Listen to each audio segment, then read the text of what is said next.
Thailand's naval modernization has entered a new chapter with the recent decision to purchase 3 Chinese-built submarines for around $1 billion.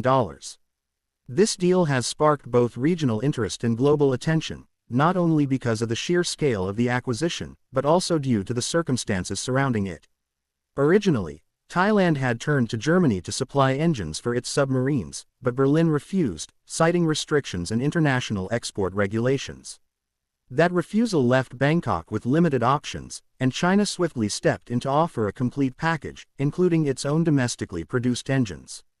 This development highlights the shifting geopolitical landscape in Southeast Asia and shows how defense cooperation is evolving in the face of growing tensions and competing influences from major powers.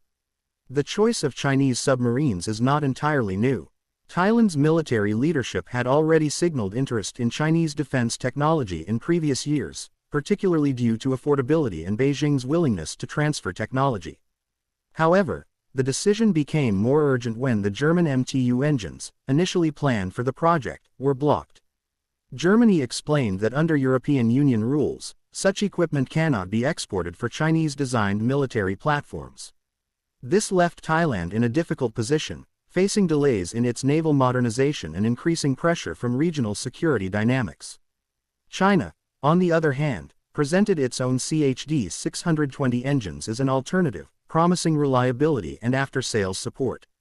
Although some analysts have questioned whether Chinese engines can match the performance and durability of German ones, the Thai government has accepted the deal, valuing timeliness and cost over proven European standards.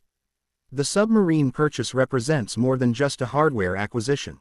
For Thailand, this is about asserting maritime security and safeguarding its vast coastline and critical sea lanes. The Gulf of Thailand and the Andaman Sea are vital to the nation's economy, not only for fishing and trade but also for energy security, as offshore natural gas fields supply a significant portion of the country's needs. Having a capable submarine fleet provides deterrence against potential threats, enhances surveillance, and boosts national prestige. For China, the deal strengthens military and economic ties with a key Southeast Asian partner, fitting neatly into its broader Belt and Road vision and expanding its influence in the region. Critics inside Thailand have raised concerns about the financial burden and long-term sustainability of such a purchase. With the economy still recovering from global shocks and domestic challenges, spending $1 billion on submarines has been controversial. Opposition voices argue that the money would be better spent on social and economic programs rather than costly defense acquisitions.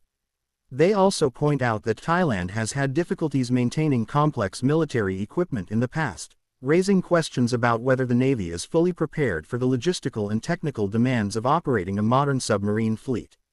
Supporters of the deal counter that defense is an investment in national security, and that failure to modernize could leave Thailand vulnerable in an increasingly contested maritime environment.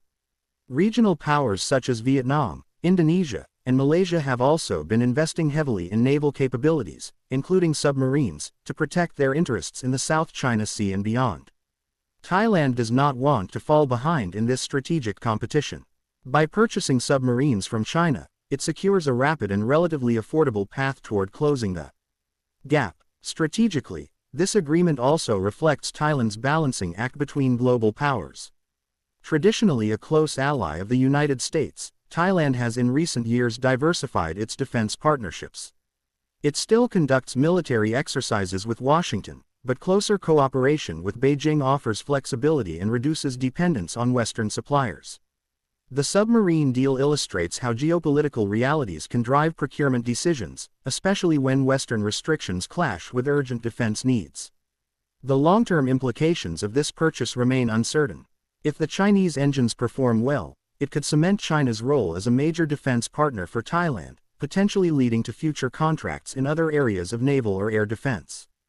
If, however, the submarines face operational issues, Bangkok could find itself locked into a costly and problematic relationship, with limited alternatives.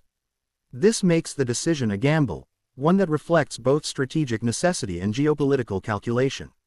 For now, Thailand is betting on China's ability to deliver a reliable submarine fleet. The move has already drawn attention from regional neighbors and will likely prompt further discussions about balance of power in Southeast Asia. With maritime disputes, resource competition, and great power rivalry intensifying, the undersea domain is becoming a critical front for security and influence. Thailand's latest acquisition places it squarely in the middle of this evolving dynamic, signaling that it intends to play a stronger role in protecting its waters and asserting its presence in the region.